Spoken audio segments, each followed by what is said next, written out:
Mike, you've obviously known all of your opponents for quite some time, but how does it impact the prep once you know the order of play, like 4 of the first 5 teams are playoff teams? Yeah, it's a difficult start, and not knowing the way that coming into the season and the way that everything's going to go that way, um, we're going to have to plan a little bit differently. We're going to have to get up to speed right away with the schedule with all these playoff teams, and but it's important that we do what we can do and do it as well as we can. Any special thoughts about Christmas in New Orleans on a Friday? Well, it'd be good to see my friend Sean. We're good friends, and we've worked with each other and against each other for a long time. But I guess the good thing about it is we're not playing on a Thursday, so we get one more day of rest before we have to go down there. But they're a good football team, and we're looking forward to the challenge. Okay, so rookie minicamp underway today, virtually, of course. You have 2 first-rounders, obviously high expectations with those guys. So let's start with cornerback Jeff Gladney. I mean, what's the key to teaching a rookie your scheme without actually putting him on the field? Yeah, it's really difficult. The biggest thing for us as coaches is we want to get our hands on them and try to teach them technique.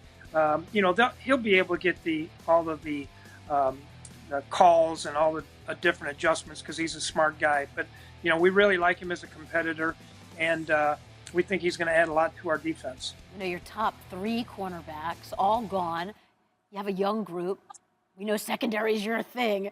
But how tall a task is it under normal circumstances to rebuild a position group? Yeah, it's difficult, but it's kind of energizing as well. We're going to have a younger defense than we've had in probably the 6 years that I've been there. But you get a chance to get your hands on some young guys, try to get them developed in the way that you want to get them developed to. And so for us and for our coaches, I think they're really excited about starting to work with some new guys. And Gladney has been called a perfect fit for your defense, as wide receiver Justin Jefferson really looks like a great fit for Gary Kubiak's offense. So that pick at 22 was from the Stefon Diggs trade. What trait impressed you most about Jefferson? I think his ability to go up and get the football. He was in contested catches. He was one of the best in the country. He was able to line up in all the different positions on the offense and run all kinds of different routes. So he looked like a professional right from the start. But, his acceleration, the way he even liked his touchdown dances. Kirk Cousins said on our schedule release show last night, once society is open, he wants to find a way to get together with Justin and the wide receivers. So how much are you and the staff encouraging that across the roster? Yeah, well, I think it's really important that we all of us get together as soon as we can. Like today in the meeting with the rookies, I usually have them stand up and introduce themselves, and we really couldn't do that today.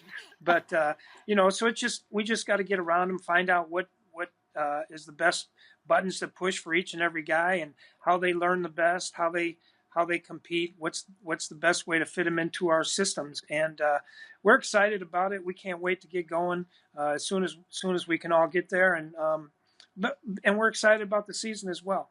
So with that said, and there's just so many unknowns for the entire roster. I mean, right now, what's a reasonable amount of time to get them finally in the building and on the field, and then before you'd feel ready to play an actual game? Well, Susie, our offense has got a lot of guys coming back, so I don't think that part of it. Defensively, we're fairly simple anyway.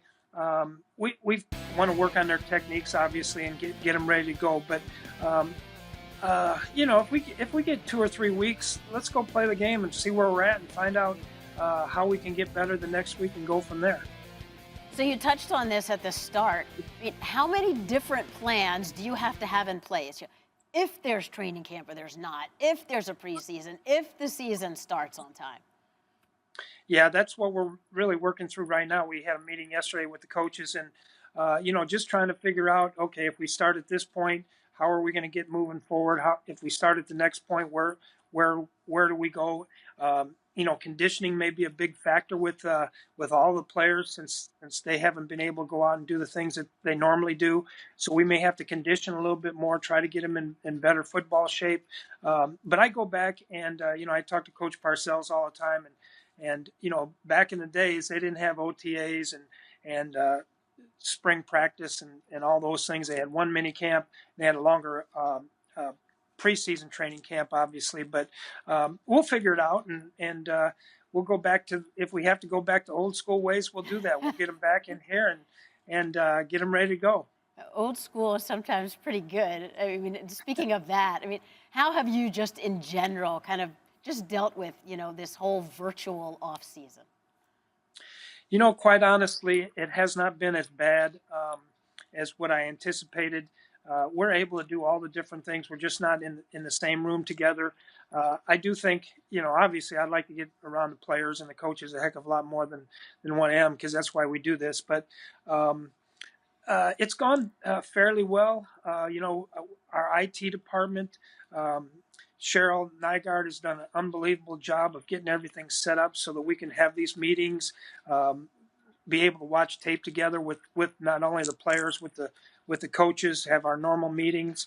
And, the only thing we're really missing right now is getting them in the weight room and getting them on the field and working on technique and that. But it's gone a lot better than I anticipated. And luckily I've got 160 acres out here that I can go out here and quarantine by myself. That sounds good. I mean, no doubt the IT folks have been MVPs. Mike, we wish you good luck with the rookies this week, and look forward to seeing you and your guys on the field. Okay. Thanks, Susie. Thanks for watching ESPN on YouTube. For live streaming, sports, and premium content, subscribe to ESPN+.